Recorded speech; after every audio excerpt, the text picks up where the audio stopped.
এবারের প্রশ্ন স্লিপ থেকে। কোরআনে জ্যোতির্বিদ্যা নিয়ে বলা আছে, জ্যোতিষশাস্ত্র নিয়ে কি বলা আছে যে গ্রহ নক্ষত্রের অবস্থানের উপর মানুষের ভাগ্য নির্ভর করে? হিন্দু বিভিন্ন পুরাণ এবং ধর্মগ্রন্থে রাশিচক্র নিয়ে অনেক কথা বলা হয়েছে, আপনার মন্তব্য কি? যে প্রশ্নটা করা হয়েছে, কোরআন জ্যোতির্বিদ্যা নিয়ে কথা বলেছে, কোরআন জ্যোতিষশাস্ত্র নিয়ে কি কথা বলেছে, যেমন আকাশের নক্ষত্র দেখে মানুষের ভাগ্য গণনা করা ইত্যাদি।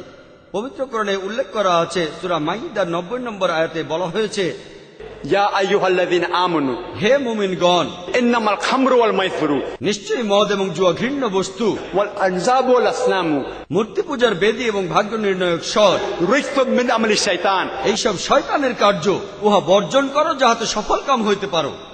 কোরআন বলছে মানুষের ভবিষ্যৎ সম্পর্কে গণনা করো না।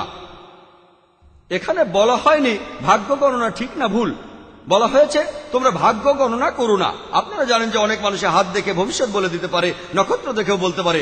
আমরা জানি যে বেশিরভাগই তার ফাঁকি, এর বেশিরভাগই ফাঁকি। কম্পিউটারে আপনার জন্ম তারিখ লিখলেই আপনার ভাগ্যটা পেয়ে যাবেন।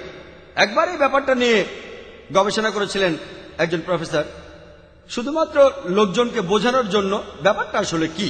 তিনি একটা ক্লাসে 100 জন ছাত্রকে পড়ালেন 7 দিন ধরে। 7 দিন পরে তিনি বললেন, আমি সব ছাত্র সম্পর্কেই বেশ কিছু কথা বলতে পারবো।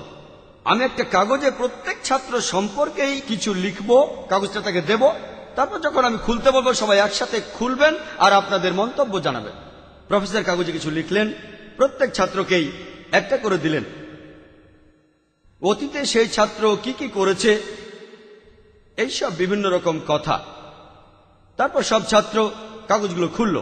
তারপর কি হলো, সেখানে 90% বেশি ছাত্র বলল প্রফেসরের কথাগুলো 100% ঠিক, আর বাদবাকি 10% বলল 90% ঠিক।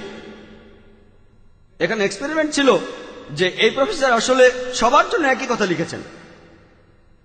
আপনারাও জানেন কিছু ব্যাপার, ধরুন আমি বললাম সামনের 6 মাসে আপনার জীবনে ভালো কোনো ঘটনা ঘটবে। যদি কয়েকশো খারাপ ঘটনা ঘটে, একটা অন্তত ভালো ঘটবে, তাহলে এটা ভবিষ্যৎ গণনা করো না, এটা শুধুমাত্র মানুষকে চমকে দেওয়ার ব্যাপার। বেশিরভাগ মানুষ যারা ভাগ্য গণনায় বিশ্বাস করে তারা কি বলে জানেন, যে অন্য সব লোক যারা ভবিষ্যৎ গণনা করে তারা সবাই মিথ্যে বলে, কিন্তু আমি যে লোকের কাছে যাই সে 100% ঠিক কথা বলে, সবাই কথা বলে। আর ভাগ্য গণনা যারা করে তারা টাকার জন্য করে।